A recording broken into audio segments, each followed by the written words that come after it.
Sorry, you look like a snowman. You look like Elsa. Do you want to make a podcast? I really want to make a podcast. Okay, bye. Yeah. Making a podcast is a lot more difficult than people, I think, give you credit for. Somehow, friends are always like, let's start a podcast. There's a reason people don't do it.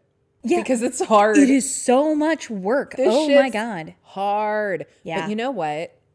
It's funny because we're in a time warp.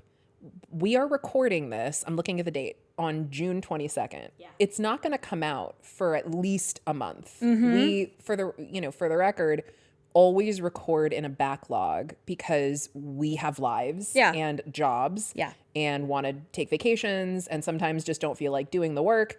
And so we try to build up a backlog of episodes. So for us, we actually released this week. Yeah, just 5 days ago.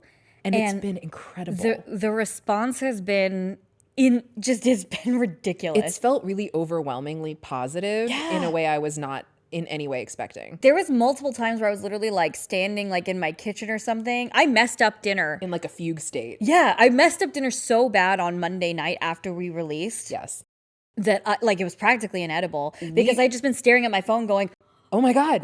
We got 10,000 views on TikTok in 2 days. 2 days. We got ranked 134th in books on Apple Podcasts. Yeah. Probably that's out of 135. But I don't care. We're going to take it. I'll take the W. Yeah, sure. And it feels, and we've been getting such incredibly sweet messages you guys from have been other creators. So nice. Oh my gosh. Just saying the most genuine, sweetest things to us in the world about how much you like our content and how, like, in the book space, especially in the book talk space, that it feels like we're doing something really creative and that they haven't seen before. Yeah. Which is so thoughtful that you would take the time to stop and say that to us. Right. We're very grateful. It is so sweet. And I'm like, I want to admit, me as the editor, I had only seen a few book talks before and I was just like, yeah, we'll just throw something together. And it just turns out like, you guys really like this. You like me. you really like me. It's humbling. It is. It's so nice. We're going to do our best to return the favor. We're going to follow you guys. We want to engage with your content too. And we honestly could not be more grateful, I think, at how wonderful the response has been. But we're not going to stop working.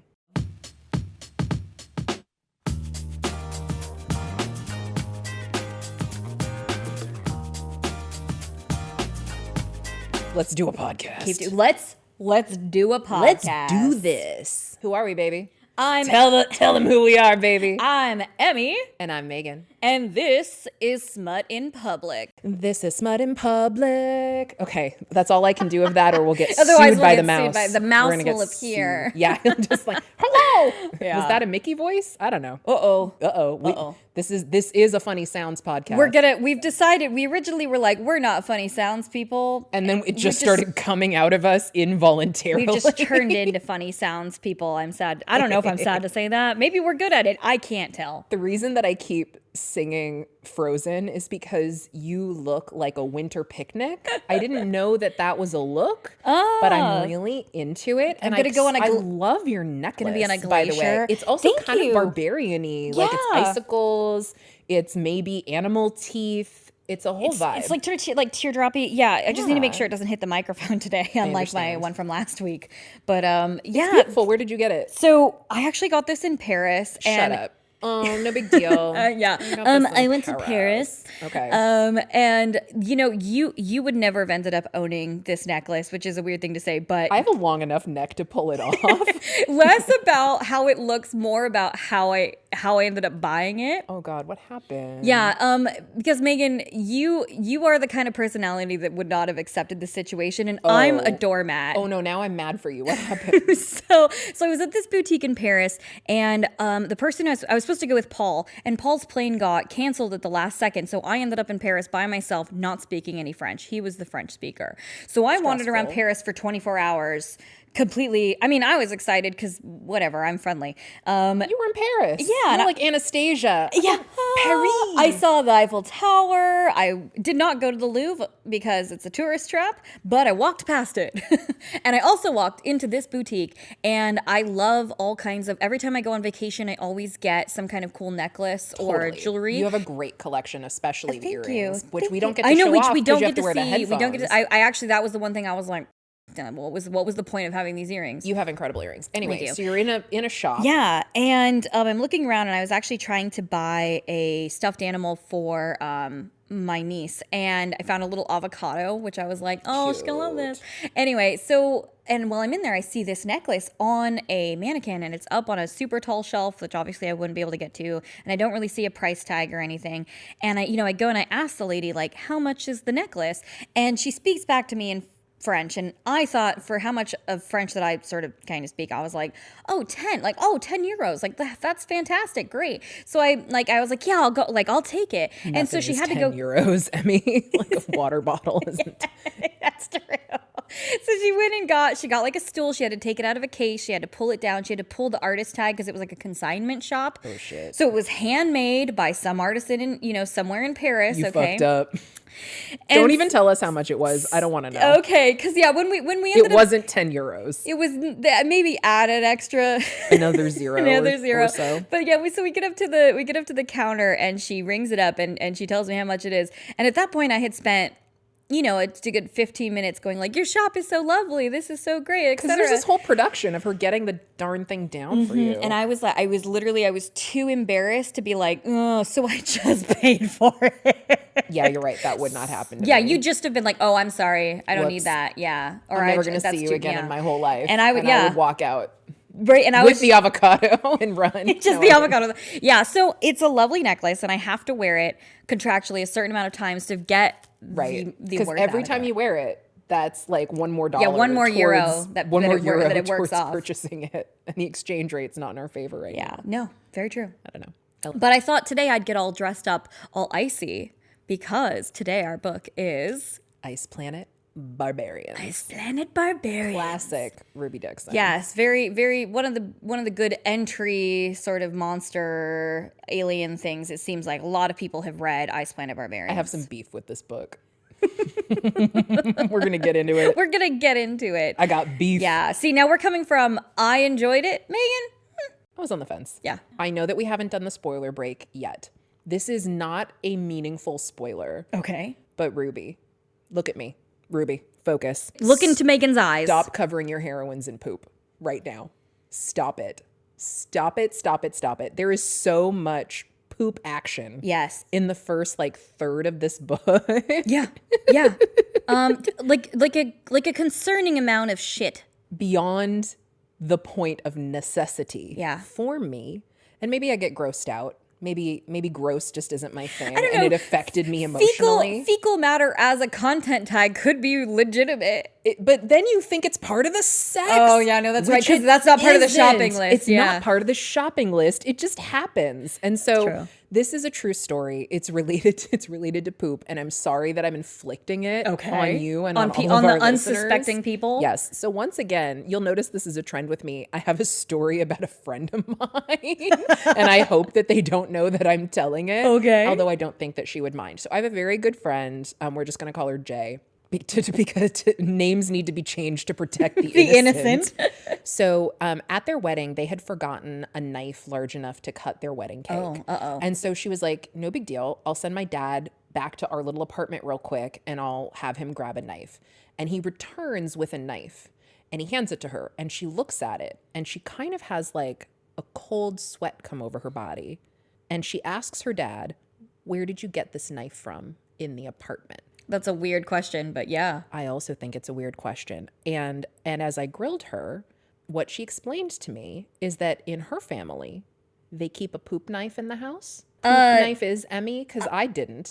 Okay, so yes, because I have existed on the internet. I'm sorry for you. I'm sorry that you're less innocent in this one way. Right. So I asked, what the fuck, What is, the a fuck is a poop poop knife, knife? Jay? Right. And she explained that for her family, if you take a large enough poop, you keep like a little knife or a big knife in the bathroom and you use it to like dissect your poop before you flush. So you don't clog the so pipes. that it goes down more easily. I always assumed that's what you used a plunger for. That if you needed that sort of intervention, Right. if you needed divine intervention, Right. that there were tools in the bathroom for the bathroom and that we didn't need to involve kitchen utensils. Right. Nothing that could be mistaken for an eating utensil. As she was telling me the story, for the record, it was not her poop knife. Thank God. Oh, good. Because her dad knew better. I think I would be even weirder if her father was like, "Yeah, I found a knife in the bathroom." And Well, apparently there was some situation where she at some point had brought it to another. I don't even want to fucking get into it, to be honest. she was traveling with it. I was already so angry at the idea that a poop knife needed to be in this friend of mine's home, that it existed at all. Extra upset me that she admitted that she had relocated it into a room that put it at risk for ending up at her wedding. I was like, why would you why would you ever move that? Why would you ever bring that knife into the kitchen for any reason? But she was panicking. So as she's telling me this story, she told me that she thought her family was the only family that ever did this until she told this wedding story to someone and they went, oh yeah, we had a poop knife too. And I'm like, how many of you tell me right now if you have a poop knife? Yeah, wait, you can't follow us if you have a poop knife. That's not true. Have Please you follow been us. secretly hiding in public? Is this a thing in our society that I've just never known about? That we just didn't know. I've never personally met nope, that's not true. I take that back. I have. Don't lie to me, Emi. It's not me, but yeah, no, I found out For and a I went, friend. you're secretly one of the poop knife people? There are poop knife people and they're hiding among They us. live I think and Ruby walk Dixon among us. might be one. I think Ruby's a poop knife person. J'accuse. Je ne parle pas français, but j'accuse. Ruby Dixon. Ruby Dixon. Where's your poop knife? Okay, let's talk about a book. I think I've frightened off all of our listeners. They were like, we stuck with you this long, but we called it the poop. I scrolled past. We're calling it. Okay. All right, what book are we talking about, Emi? Today we are talking about Ice Planet Barbarians. This is the first of a staggering at least 21 books, and there's a lot of offshoots. And there are also books that don't count as part of the Ice Planet Barbarians series, but that are still kind of in the same universe. Yeah, in the Ice Planet Barbarians cinematic universe again. Hopefully someday cinematic universe. Hopefully cinematic. Cosmology. Yeah. This series includes titles like Barbarians Taming, Barbarians Redemption, and of course, Barbarians Before Christmas. Bangers. For the Christmas special. Those titles are all bangers. Yeah. And as we said, obviously this is by Ruby Dixon. This was published in 2021. And the page count is 336 pages. Little meaty. Right? Yeah, little meaty. A normal size. The vibe of this book is sci-fi survival romance where a bunch of human women are abducted and human trafficked and then dropped on an ice planet. And their only chance is to rely on some of the local blue aliens. And good news, these barbarians are built. Are they as built as the West Virginia Mothman statue? I think maybe they could for sure throw down with the West Virginia Mothman. No They could question. wrestle. Yeah, in the snow. Perfect. But yeah, they are like 7 foot tall. Oh, they're big super boys. muscly. Yeah, and I just was like, hey, wait a second. I'm starting to see a trend between all of these books. All of these monsters are minimum 7 feet tall. Oh yeah, they're huge. Yeah, It's part of the appeal. They're ripped and they're hung and they're huge, and I'm starting to be like, so I'm 4'9". Everyone to me is a giant. Okay, That's valid. The 7 foot monster is just my lived experience. But you're taller, Megan. Yes. Can I ask what is with the height obsession? Because to me, everyone's tall. So to you, as a taller person, what's with the height thing? I think on some level, a lot of women enjoy being thrown around. Oh well, yeah. Throw me around. Onto the bed. Correct. I want every woman deserves to feel like at some point a guy can just pick them up and eat them out against a wall. Oh, yeah. We all want that. Who That's the dream. doesn't at least in the back of their mind be like, well, that would be nice. That's the fantasy. Yeah. Yeah. But I will say, like, again, as a 6 foot tall girly, I have dated men shorter than me. It's totally fine. When I was online dating, I put my height in my profile. Oh, yeah. And then I put, no, I'm not joking. Like, yes, I am 6 feet. Right. I'm like, this is for your benefit. You need to be cool with this I will swipe right on you if you're 5'8" or above. I don't care. Right. I'm cool, but you need to be cool, sir. Yeah. You need to be cool. And I'm going to be honest with you. I felt a little, like, occasionally fetishized. Objectified by the people that were smaller than the 6 feet? There were a couple guys that wanted to climb the mountain, is all I'm going to say. And I was, oh my God, that was great. I'm so sorry that this is a podcast. And go to our YouTube sorry. That immediately. Was for those of you on our audio, that was me going, one boob, ooh, two boob, rub my face in them. Because like I you were climbing it, but you were like doing climbing it a mountain. foot above your own head, which is where I assume most boobs are for you. That is true, actually. Because you're the size of Danny DeVito. You're shorter than Ariana Grande. Yep. Which is impressive. A itty bitty. canonically short person. Yeah. So to me, I actually get to live that experience of the height difference. My ex-husband we need was to 6 put a foot. picture up on our Instagram should. about just show The us actual standing height next to each difference. other so that they can see that you look like my child. Yeah. It's cute. Yeah. My ex-husband was 6'4". So it was almost a 2 foot difference. There's an actor from Game of Thrones. I'm going to get all of this wrong because it's been a long time. But I think like the actor who plays the mountain married like a very small she's tiny. woman. And I feel like them standing next to each other is what you and I look like standing next to each other. Yes, that's just how I feel.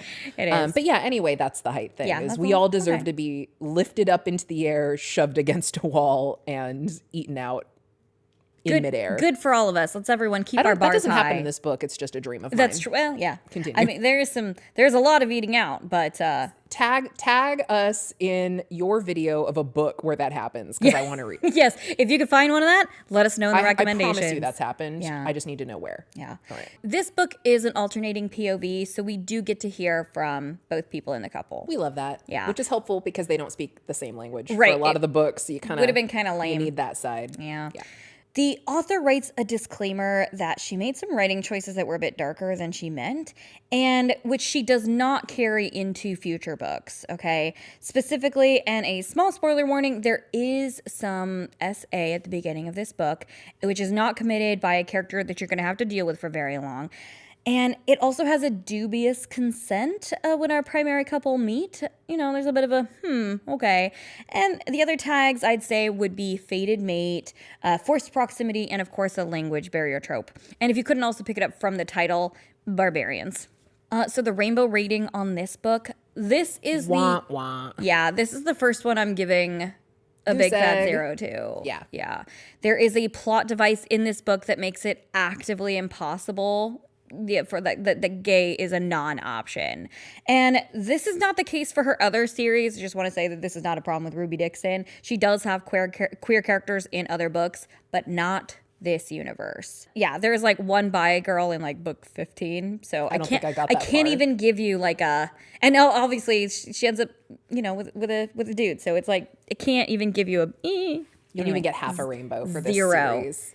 Sorry. Goose egg. Yeah. The spice rating for plot to spice ratio for this book, this gets a 4 chilies from me because the spice happens consistently, but like it isn't exactly innovative. Like they do things, but you're sort of like, oh yeah, okay. And while it does have a similar page count to Lady in New York, I just feel like we get less for it.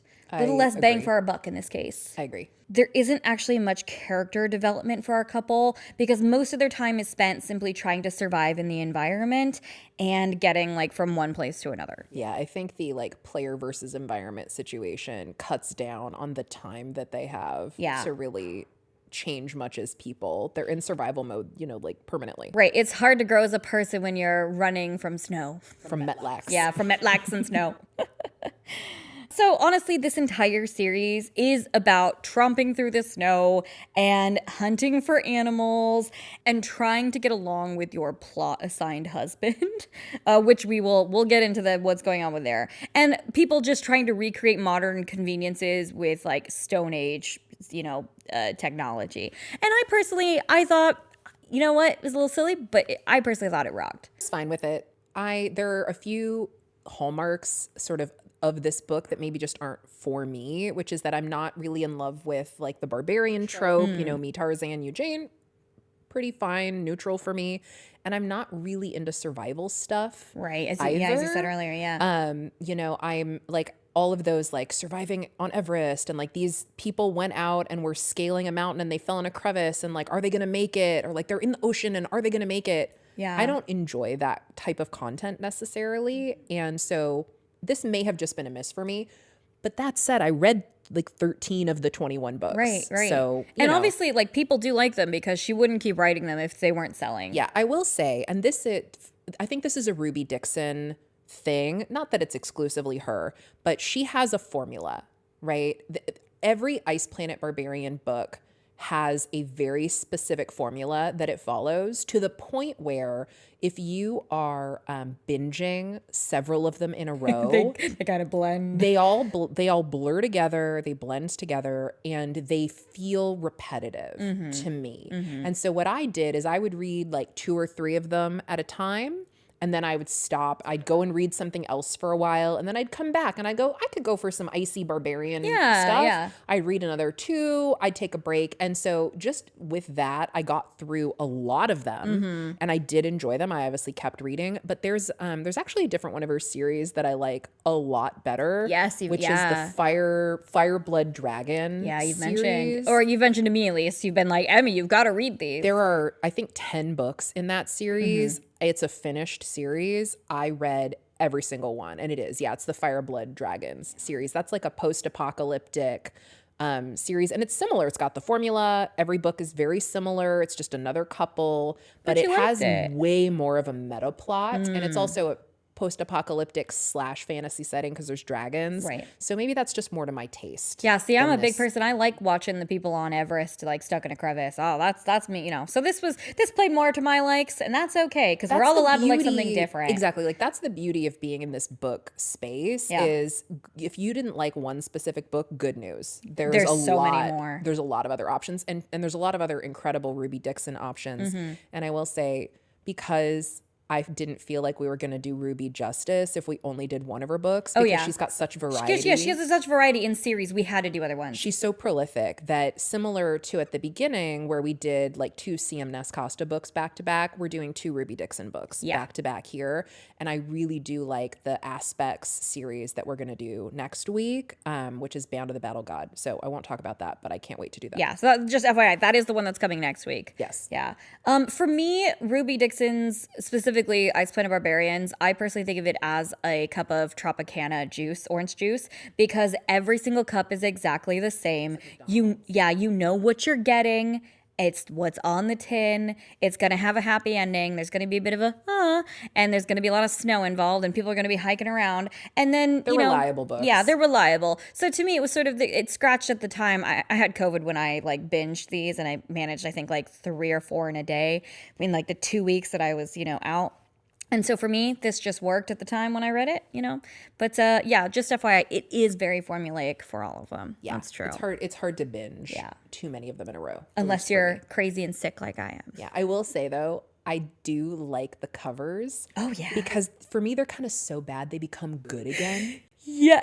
Okay, I'm so glad we talked about this because yes, they are like I had forgotten what the first cover looked like, and I went, obviously we're going to put up the cover of the first one. And she does have, I think, nicer, like, special edition covers. She does. Later on, I think she finally got an artist. But a lot of this is somebody photoshopped a picture of a guy, painted in blue, and then clip arted some horns on it. Yeah, and then didn't do much else. They honestly kind of remind me of, like, bodice rippers you used to see in the grocery store, where you were like, that's a real choice you made on that cover. Yeah. Where it's just so extreme and silly that I absolutely love to me, this was part of the campiness of it. Was like, well, this is the cover. This is the kind of thing I'd go see at like a horror movie festival in San Francisco at 2 a.m. Totally, right? At Bloodfest, the horror movie convention that doesn't exist, but that we should create now. Yeah, we'll get right on that. We'll get right on that between all our podcasting. Yes. All right, so I think it's time. I think we're going to move on to some spoilers. Spoiler warning. Yeah. Yeah. So here's the deal. if you're new to the podcast, if you haven't read the book yet and you don't enjoy spoilers, pause now, go give it a read. Please come back and finish up. Come back and finish. But if you don't mind spoilers or you've already read it and you want to process what happened to you, That's what we're here for. that's what we're here for. Yeah, we're going to gather Stay about with it. us. Just give us 2 seconds to put up a little spoiler warning for YouTube and we'll get right into it. One of the great privileges we've had since launching Smut in Public has been meeting authors and fellow creators who share our love of spicy romance. We find new book besties every day, and supporting their work helps us all build a community together. Our new book bestie, Ari, runs the Spicy Romance Book Club. It's an online apparel brand with cozy fits, perfect to wear as you curl up with the next book on your TBR list. The Spicy Romance Book Club is a small, female, POC-led business, and Smut in Public listeners can enjoy 15% off their entire store order with promo code SMUTINPUBLIC. Find your next book bestie by wearing your love of spicy romance literally on your sleeve. Right, good girl? Megan, you're making me blush. Save it for the episode. Okay, fine. Visit thespicyromancebookclub.com and use promo code SMUTINPUBLIC for 15% off your entire order. See you at the bookstore. So to start with, the author's warning is justified because the first chapters are really rough. There is women and they are in a terrifyingly, grossly unsanitary situation, as we said earlier. And there is one scene of essay from a bad alien. And unfortunately, that girl is then used for a plot thing of she dies relatively quickly. She's the body count. She's part of the body count. And I didn't like that. Yeah, and it is part to show like what the brutality of the planet is like, but it did feel like a little unnecessary. Yeah. I would agree. Not a strong start for me. And it's kind of only slightly redeemed because Georgie ends up bashing the shit out of that alien's head with the butt end of a rifle. Butt end of a rifle, before they crash with land. his rifle. With his rifle. Yeah. So After she did, however, use the poop as a weapon. she tried to fling the poop bucket on him and then got it all over both of them.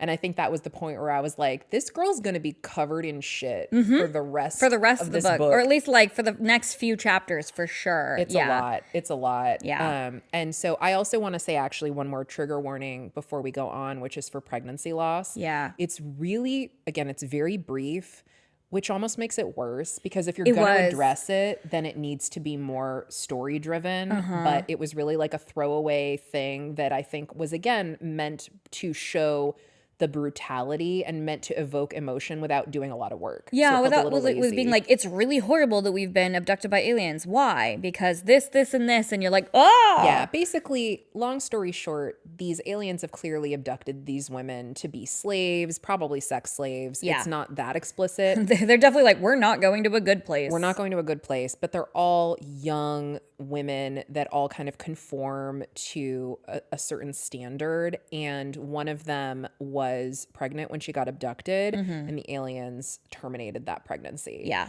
And it's not in Ruby's trigger warnings, and so I feel incumbent to mention it. That's good. Yeah, I mean, like I've had a fertility journey. I think I mentioned it very briefly on another pod. I don't want to talk about it a ton publicly, but for me, if I was in a certain state of mind at a certain like, time in my nope. life, exactly, I'd be like, nope, we're not reading that right now. Yeah. And I wasn't in that spot when I did read this, but I would have appreciated. You could imagine a time and a place. I would want a warning. Okay. So there's a trigger warning for a pregnancy loss. Yeah. Which is pretty sad. Right. So Georgie is our main character, who's the one who bashes the alien's head in with a butt of the rifle and covers herself in shit at the same time. Get it, Georgie. Yeah. And because Georgie has all the plans, she suddenly becomes the de facto leader of 12 women, 6 of which are in cryostasis pods. Actually, they're not Most with of the the book, others. they stay in the pods. Yeah, they're in the pod. In fact, they end up calling them the pod girls. Great. Yeah. The bad aliens are late for some kind of intergalactic crime appointment. Yeah. So they crime meetup. Oh no, I'm running late for my space mafia thing. Let's get rid of the cargo. Yeah. So they slap trackers in everyone's arm and they drop the entire cargo hold on a mysterious ice planet that's labeled as uninhabited by intelligent life, probably in the intergalactic space registry or something. it becomes immediately obvious this is not Canada. No Yellow Jackets. They don't start immediately cannibalizing each other. Yeah. There was no poor coach that got landed with them. I just watched that episode. No spoilers for Yellow Jackets. It's so good. That Love was Yellow my Jackets. first thought. I also went to Yellow Jackets with this. Of course, that was my first thought during the reread. Oh, yeah. Right? Because I did read those 13 a few years ago. But Right. as I read it again for this pod, I was like, ooh, Yellow this is Jackets. like Yellow Ice Jackets. Planet. Yeah. Let's get gross. Right. So they notice that it's not Canada and it's literally just a planet covered in ice. So they decided to call it Not Hoth. Great pop culture reference. Yeah, for your Star Wars people out there.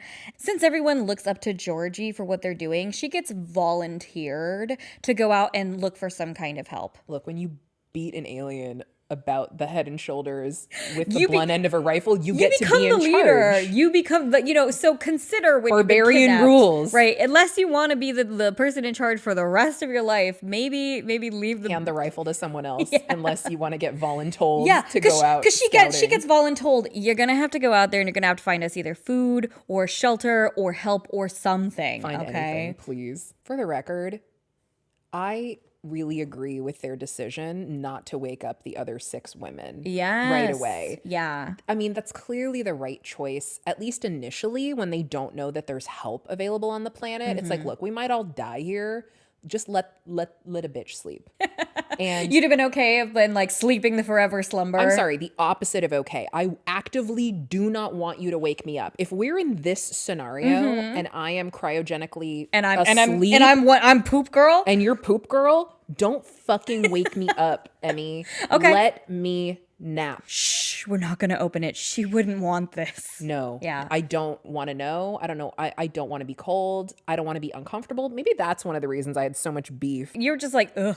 Right. This sounds awful. I don't like camping. I'm an indoor girly. I'm a city gal. I think from jump, I was like, I want no part of this. You're like, this is None not of it. my fantasy. Right. Whose fantasy is fantasy this? is Not this? mine. It's funny. It's like we say this book is a sweet book. It has like a happy ending. There's no happy ending for me in this scenario. The happiest ending is still that I've lost every modern comfort. Right.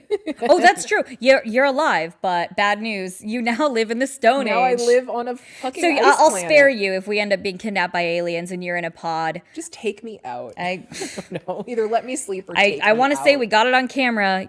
This is my permission. If we ever end up in this specific situation, if we are kidnapped by aliens, I am cryogenically frozen. Don't wake you up. And you somehow still have agency Right. in that highly specific scenario, don't wake me up. Okay. Okay, thank you. Check. So Georgie puts on this filthy alien jumpsuit from the dead alien that's covered in shit and blood. Yeah. And she puts on his shoes, which are not made for human feet. And she picks up the gun that she doesn't know how to use. And she tromps off into the wilderness looking for help. And almost, of course, immediately dies because it's so awful out there. Almost dies, Emi. Oh, She just fucking dead. she walks outside and is dead. She almost dies from the elements within like minutes. It's a terrible idea, but what are you going to do?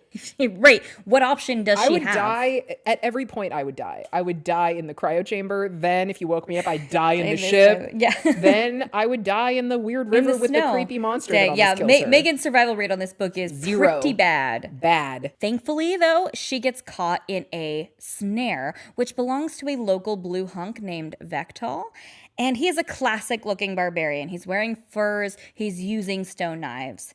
He is, of course, huge and buff, and he has these like hard ridges on his body, which are maybe made out of like keratin or bone or something. But where he isn't hard, he is covered in like a nice velvety suede across she says he feels very nice. And of course, he has giant ram horns, a tail. I'm picturing a minotaur tail. With like a little tuft of fur on I was the going for ends. long, but Little I could see. Little swishy minotaur tail. In his tail region. Swishy in his tail region. And glowing blue eyes. So a little bit of Dune in there too. Oh, good reference. Yeah. But the cold definitely does not affect him in the same way that it does Georgie. That's the big thing. Like our last book with the orcs, do you think these guys are different enough that they count as monsters? He's still relatively he's person shaped with some horns sort of stuck on. Yeah, you it's know, like he's cosplaying. but his face is I guess, as humanoid as it gets for being an alien from a completely different part of the universe. I'm okay with it. You know, I think that there is a spectrum of monster fucker from like beginner, intermediate, and advanced. And I think that this is beginner monster fucker. And then like advanced is a soul to keep from like Opal Rain, who we should probably do. Would you fuck a skeleton man?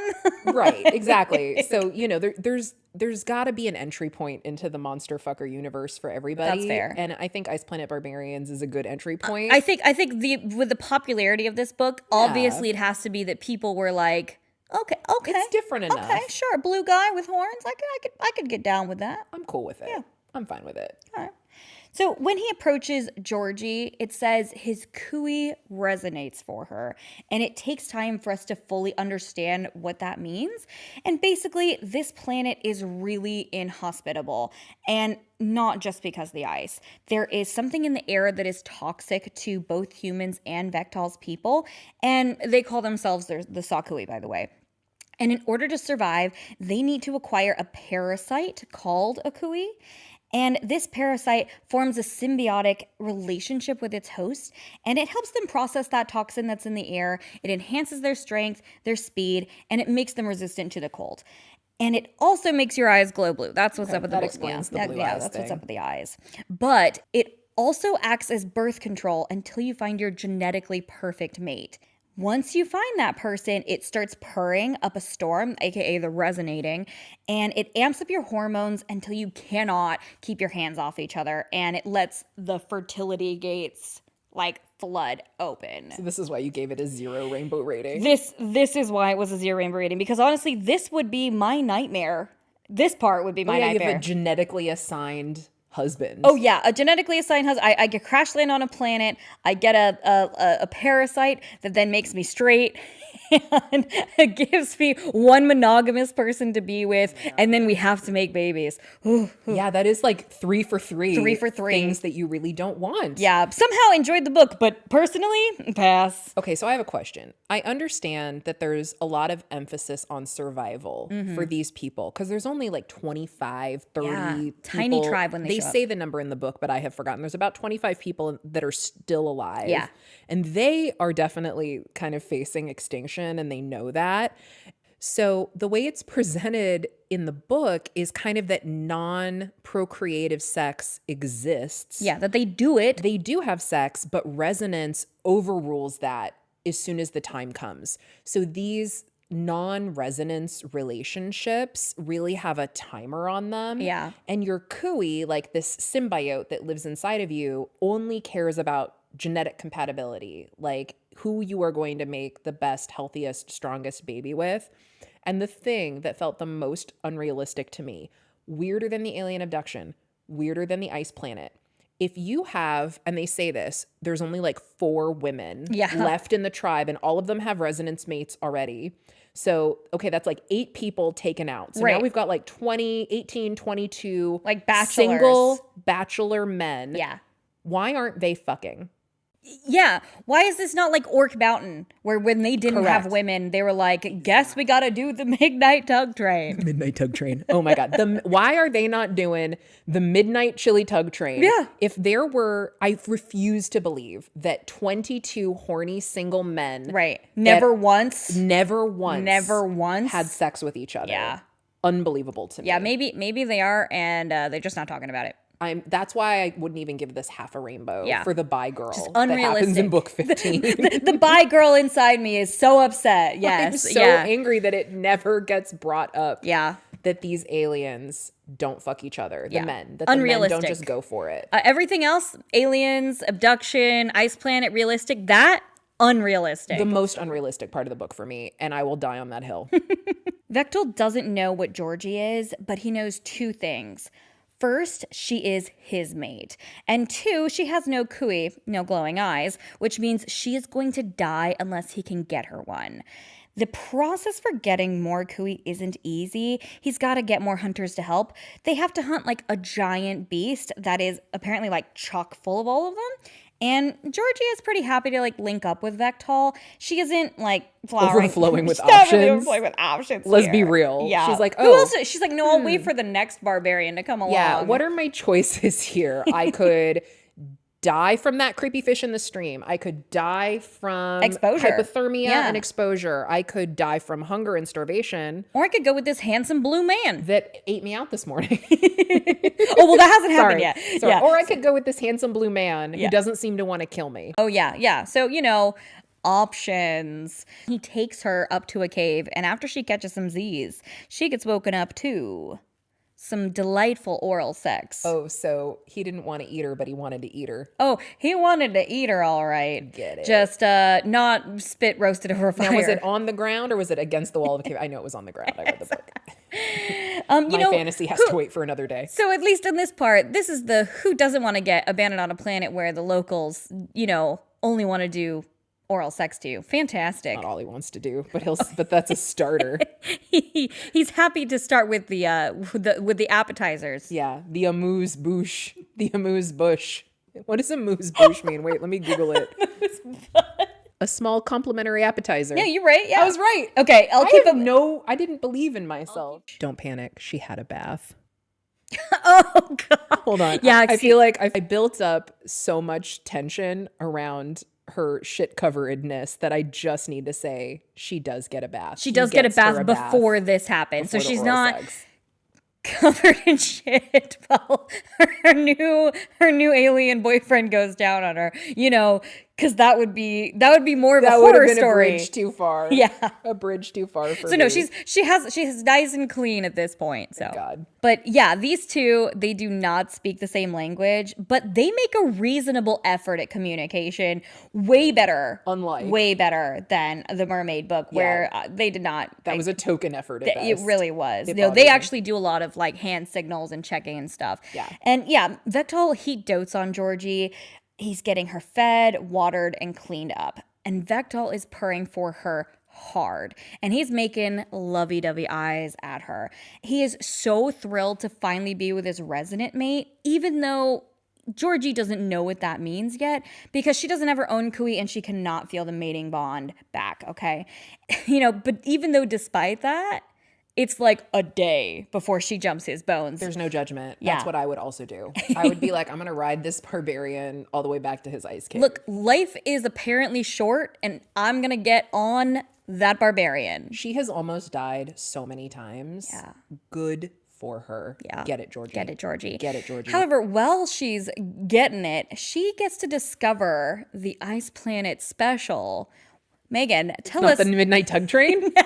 Midnight Tug Train's only in Orc Mountain, apparently. the Orc Mountain Yeah, Midnight yeah. Tug The Orc Train. Mountain, the Midnight Train to Orc Mountain. That tracks. Yeah. But in Ice Planet Barbarians, the locals do have something interesting. Yeah, so their appendages, their male appendages, are basically a rabbit.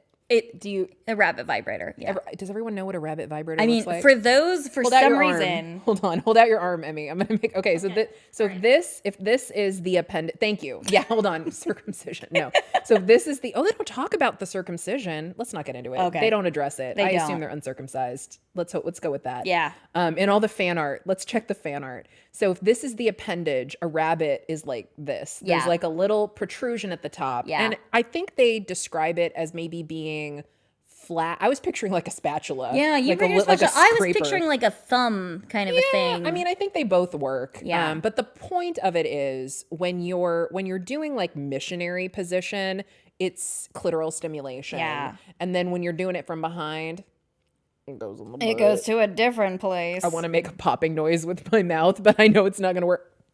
Nope, can't do it. Nails are too long. Oh, that was better. Oh, that was better. That was good. Yeah, that was pretty good. Let's go with that. Yeah. This is a sounds and noises podcast now. We tried to just steer here away to from make it, some and we've decided to noise. steer into it. Yeah, and so the weird thing about this, them being shaped this way, though, is because despite this, they specifically say that the Sakui women don't have clitorises. Why does Ruby Dixon hate them? And this is so much weirder because later on when she writes these aliens as main characters, women they have clitorises Sakui, then? and they don't have clitorises, right? Like it's sort of like you're like, what? What's going on? Apparently they're further inside. But for the moment, when you're like, the reason that Vectal is like, ooh, what's going on with your bits? He discovers her third nipple downstairs. Not sexy. And he yes, and he tells all the other barbarians later on about their third nipples. To be fair, clitorises are much more than just the nub, but this is not an anatomy podcast either. This is a make noises podcast. That's right. We just make noises and talk about smut. I don't know what noise a clitoris would make if it could make a noise, Woo! but I think it's...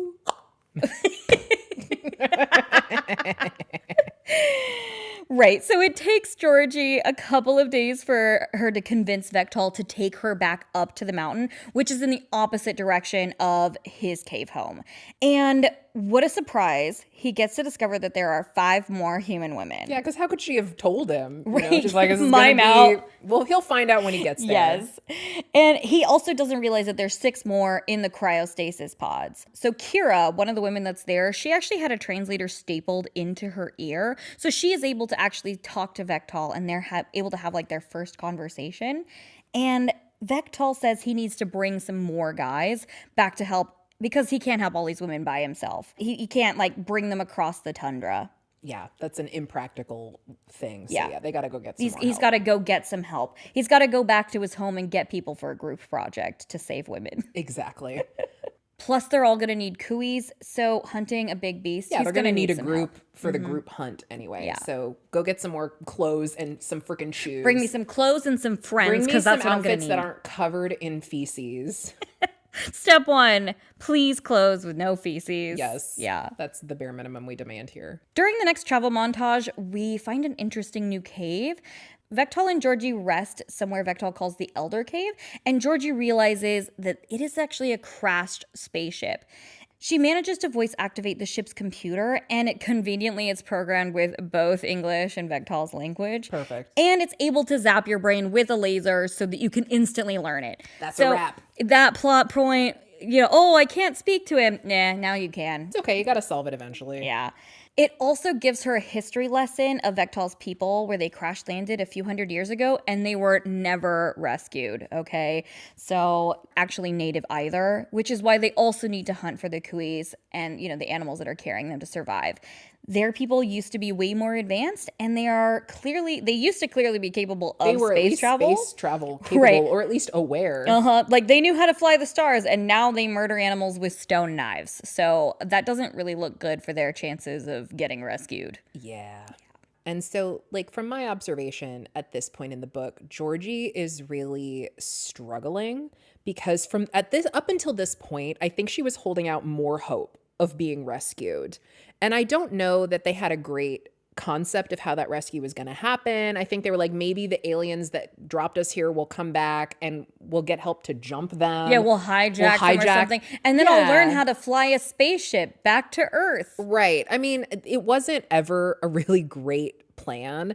So she's struggling because she's like, I kind of want to go home, but maybe I should just give it up and stay here. I really like Vectal. He clearly is in love with me and He's thinks that clearly I'm into her. his fated mate Yeah. or whatever. And for some reason, for her, getting a kui, she acts like it's a permanent commitment to Vectal, which I do not understand. I don't think anyone in this book specifically says that getting the kui parasite or symbiote makes you have to stay on the planet. Is Right. that something that happens and is clarified So it does. She does later? sort of clarify that later on, that anyone who gets the symbiote is stuck on this planet forever because they become accustomed to breathing in the toxins on the planet. Oh. And then they can't breathe like the normal air anywhere else. Okay. I Yeah. thought it was going to just be like, well, you really like the cold Right. Oh, I don't now. want to leave my fated So let's mate go here. live in Alaska. Sure, right? Let's no. go to northern Canada. But Yeah. no, so it does get explained. Maybe I read it and I forgot it. 'Cause it was No, so it's specifically, it's not in the first book. I think somebody must have asked her probably that exact question, and I Yeah. think she came up with a reason for it later. Yeah. But yeah,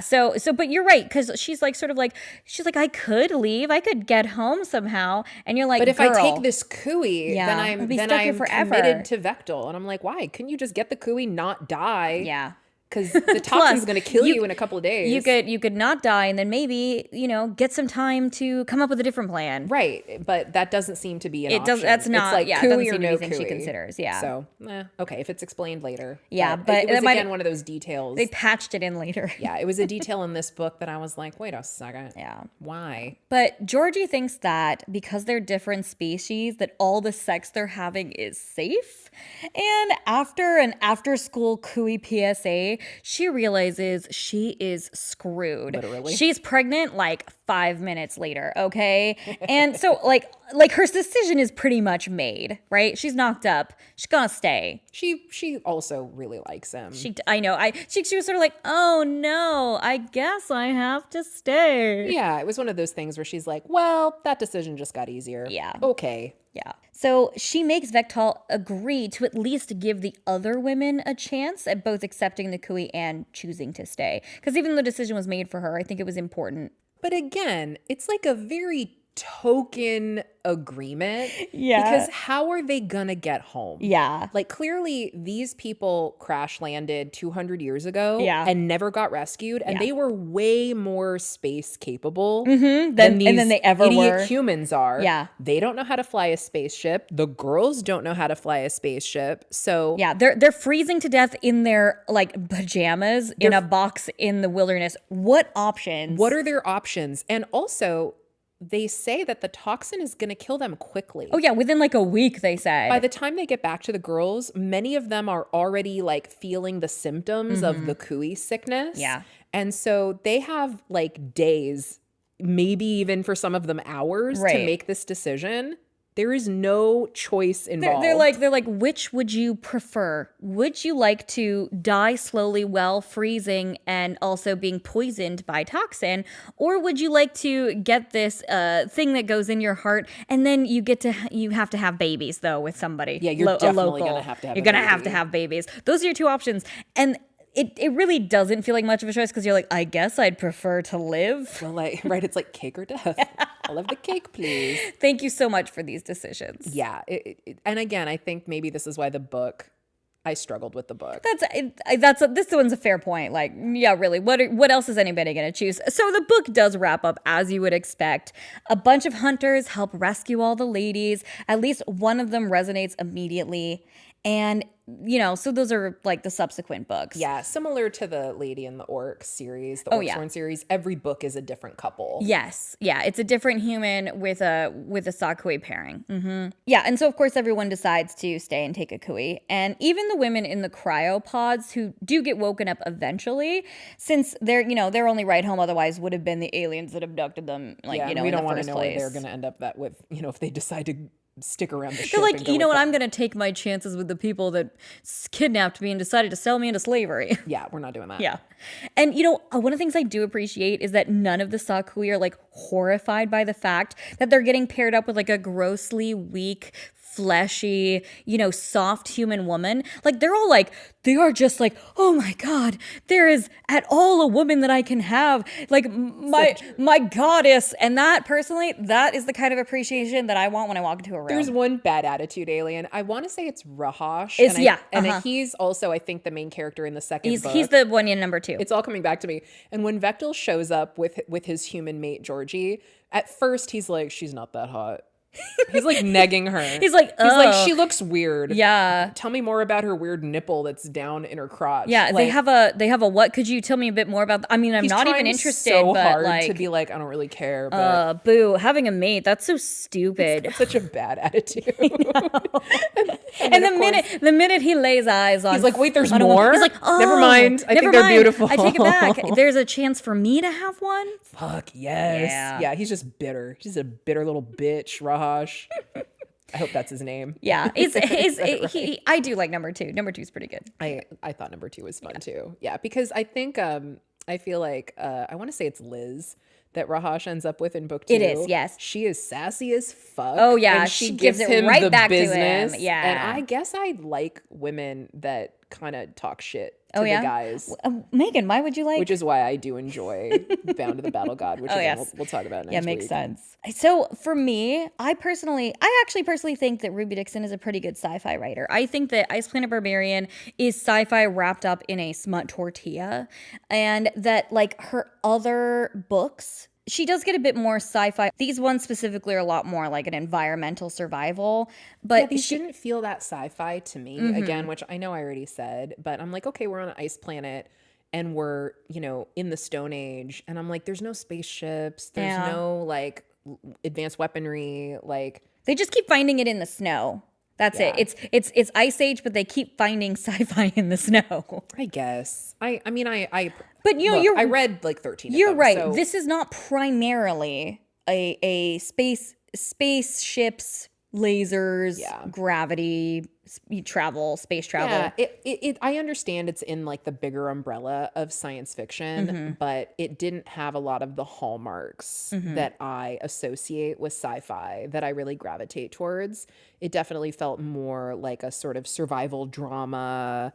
And honestly, like there's fantasy elements where you're like, oh no, I was a modern woman and I've now been transported into a, into the Stone rudimentary Age. medieval setting. I have to figure out how to make pottery again. Yeah, I have to learn how to tan hides. It felt more like that than it felt like sci-fi. That's fair.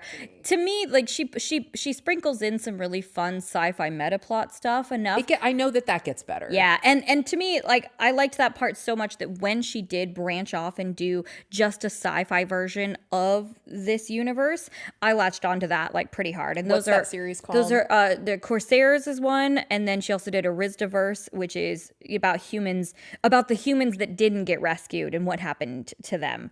And I already said the Fireblood Dragon. Romance. It's technically also in this universe. I love that. Yeah. I love that there's a metaverse. The first one is called Fire in His Blood.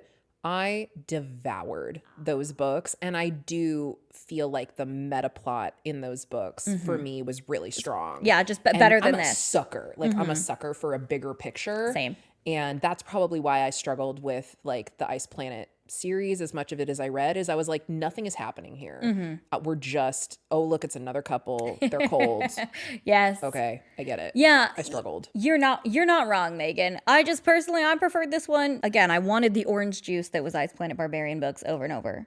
And again, I keep judging it. I read 13 of them, and I've read a lot of other You're stuff. but I did read it. You got my pages. There's a time and a place for I truly feel like every book. Yeah. Sometimes you're in the mood for like just something that's really plot heavy and it's got like a little je ne sais quoi of spice, and sometimes I don't know. Sometimes you're in the mood for icy rabbit penises. Yep, true. Sometimes we like ice rabbit penises. What can I say? It's just how it goes. We're women of a multitude of tastes. Yes. So for me, this one gets like a 3.5 stars because I read them all, and I can admit give it a 3. Okay, I can admit that this is not like a piece of literary genius, but again, I enjoyed it. I read it, But yeah, for me, like 3.5 stars for Ice Planet Barbarians. Yeah. There's enjoyable stuff in here.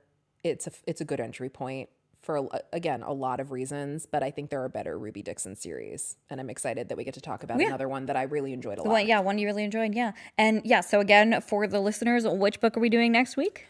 We are doing Bound to the Battle God, and that's the Aspect and Anchor series by Ruby Dixon. Yeah, and I've read those too. It's a true fantasy series. Yeah, much more fantasy based than any of this has been. So yeah, for sure. Anyway, but in the meantime, for listening, we're gonna read more smut. And then we're going to report back. We are. Thanks for watching Smut in Public. We love you. Follow, comment, tell us books you want us to cover. We would love that. Mwah.